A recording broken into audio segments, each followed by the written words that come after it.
दिल्ली के press club of India में global medias foundation और जननीति ने एक महत्वपूर्ण प्रेस कॉन्फ्रेंस और सार्वजनिक बहस का आयोजन किया। इस आयोजन में दिल्ली के लोगों के लिए मैनिफेस्टो जारी किया गया, जो दिल्ली की राजनीतिक तस्वीर को बदलने और पंजाब के राजनीतिक भविष्य को सशक्त बनाने का प्रयास है। कार्यक्रम में इंद्रजीत सिंह, अभिषेक, अमन बंदवी और हरमीत सिंह जैसे प्रमुख नेताओं ने भाग लिया।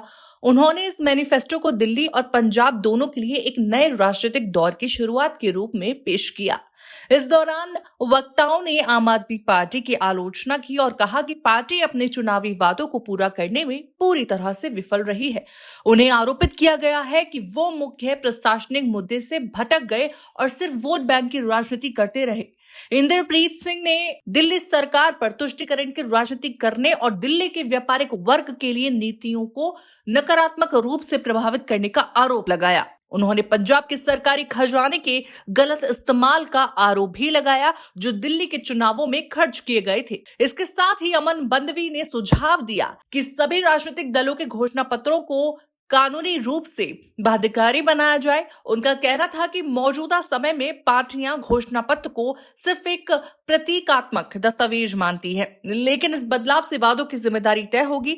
इसके अलावा हरमीत सिंह ने पंजाब के पिछड़े जिलों की स्थिति पर चिंता जताई, जैसे मानसा, फरीदकोट और फिरोजपुर, जहां बुनियादी सुविधाओं का घोर अभाव है। उन्होंने शिक्षा, स्वास्थ्य और प्रशासन से जुड़े मुद्दों को सामने रखा और कहा कि ये सभी वादे आज तक अधूरे हैं। अभिषेक, जो इंडिया अगेंस्ट करप्शन आंदोलन से जुड़े हैं, उन्होंने इस बात की आलोचना की कि आपने भ्रष्टाचार के खिलाफ आंदोलन को कमजोर कर दिया और नागरिक मुद्दों की उपेक्षा की। उन्होंने जन आंदोलन की जरूरत पर जोर दिया और दिल्ली के लोगों के लिए मैनिफेस्टो को भारतीय राजनीति में एक नए बदलाव की दिशा में कदम बताया। इस प्रेस कॉन्फ्रेंस में एक बात स्पष्ट हो गई कि दिल्ली के लोगों के लिए बनाए मैनिफेस्टो और पंजाब के लिए घोषित किया गया नया जन आंदोलन न केवल जवाबदेही और पारदर्शिता के लिए काम करेगा, बल्कि ये नागरिकों की भागीदारी से प्रेरित होकर नए राजनीतिक ढांचे की दिशा में अग्रसर होगा।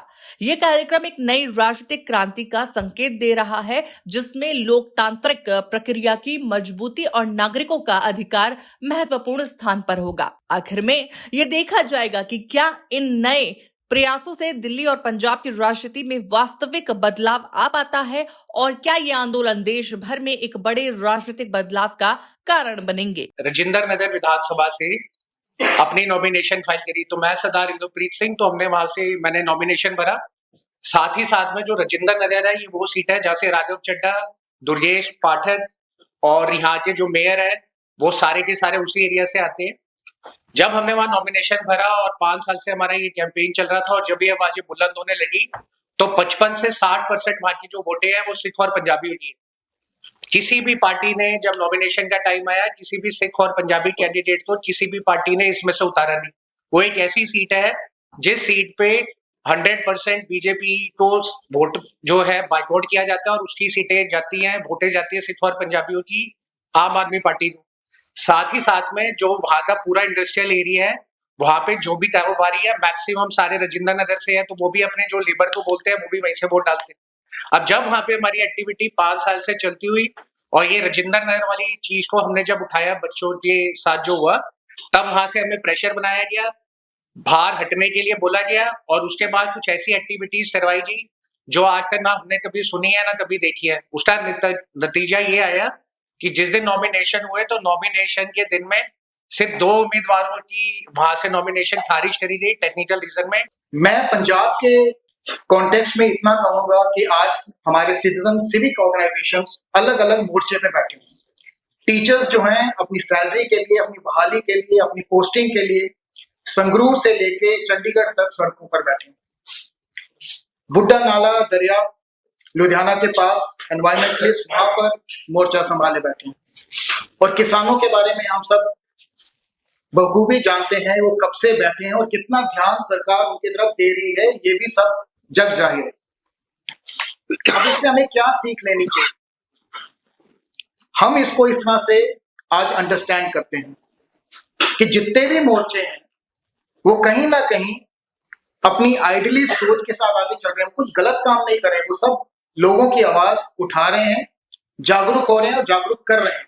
मेरी आज अपील दिल्ली से और पंजाब से सिटीजन से कि आप प्लीज जागरूक हो, अपना राइट टू फ्रेंचाइज एक्सरसाइज करें, अपना वोट अवश्य दें और अपनी आवाज को बुलंद करें। 95% लोग जो नेशनल काउंसिल के मेंबर होते थे वो पार्टी छोड़ गए। मुझे नहीं लगता देश के इतिहास में ऐसा कोई भी संगठन या पार्टी होगा जिसके 95% लोग अपने संगठन को छोड़ के चले गए, वो भी 10 से 12 साल के अंतराल में।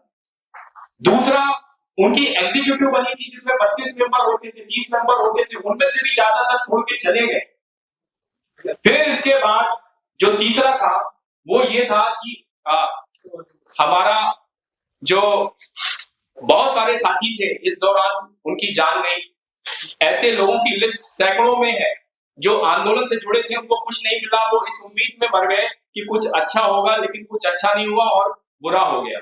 आम आदमी पार्टी ने पंजाब को भी उसी मॉडल में ले आया है जैसे वो दिल्ली को चलाने की कोशिश कर रहे थे। यहाँ पर इसके लिए मैं ये क्योंकि हमारी लड़ाई जो थी पहले बीजेपी और कांग्रेस के खिलाफ थी, तो अब इस लड़ाई में एक और नया चेहरा आ गया है आम आदमी party. I represent Global Medias Foundation, and we've been working extensively for people in the areas of Punjab and Delhi. And we have come across a lot of problems which Amanji must have mentioned. He's mentioned now, wherein teachers have problems, farmers have problems, even the youth is engrossed in. आज आजादी के 78 साल बाद देश की राजधानी में पीने का शुद्ध पानी नहीं, करोड़ों करोड़ों रुपए खर्च हो गए। जमुना का पानी आज भी जहर है। आज भी यहाँ की झोंकियों में,